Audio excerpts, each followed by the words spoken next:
Now we have learned a lot about individual elements for the circuits. Namely, we learned about the independent sources, voltage source, and independent current source, dependent source. There are four kinds of dependent source.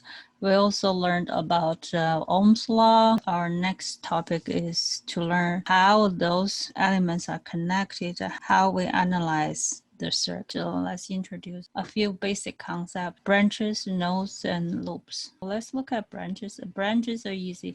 Basically, a branch consists one element. So there's one branch here. You look at a different color of this graph as well. One branch here, one branch here, and one branch here, and one branch here. So you can see here there are 5 branches.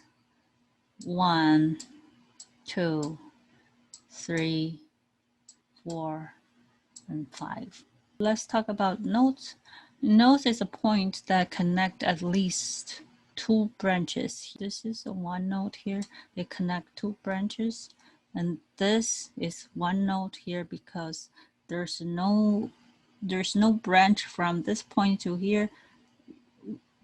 From this point here to this point actually is one node. The same thing here from this point to this point, it is one node. So how many nodes total here? A, that's one node here, B, and C, 3 nodes. Let's talk about loops. To understand loops, we want to start any point in a circuit and start walking. Start walking through the elements in the circuits, and then we want to come back to the starting point. Once we finish the walking, we form a loop.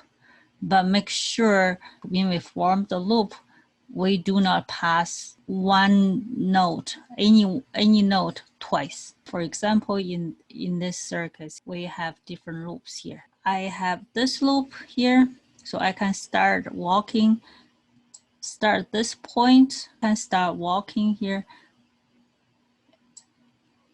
and here, and come back here, and come back here. Actually, that's one loop. So basically, if I want to illustrate from here, I can here, here, here, and here. So this is a one loop. That's a blue dashed line here. And I can form another loop from here. This point, this is my starting point. To form a loop, we need to come back the same point, the same nodes here. So we start this node here. So I walk here. Let me use different colors here. So starting here, here, and here, and this branch come back at the same point, same nodes here.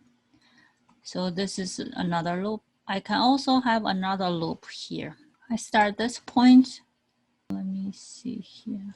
Use this. I start this point here. I use green here.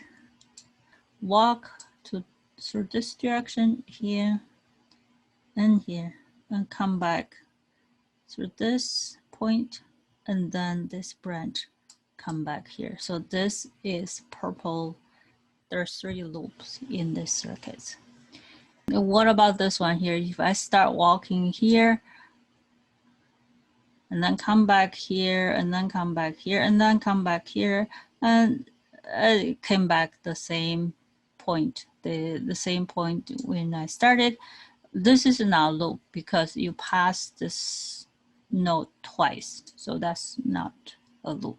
We want the loops to be independent. We do not want to have dependent loop. The independent loop has to contain new elements that is not contained in other loops.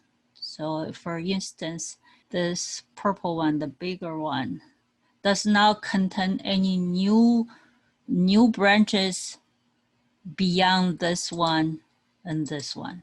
So therefore, the bigger loop is dependent loop.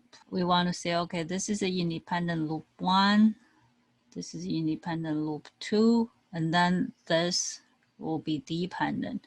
You can also say, okay, this is my independent loop 1. The bigger one is my independent loop 2. That's fine. And then this green one will become dependent loop. Bottom line is for this circuit, there are only 2 independent loops. Whatever and however we draw that, we only have 2 independent loops. The relationship between branches, nodes, and loop follow this relationship. Number of branches equals the number of independent loop. This is an independent loop, not just any loops.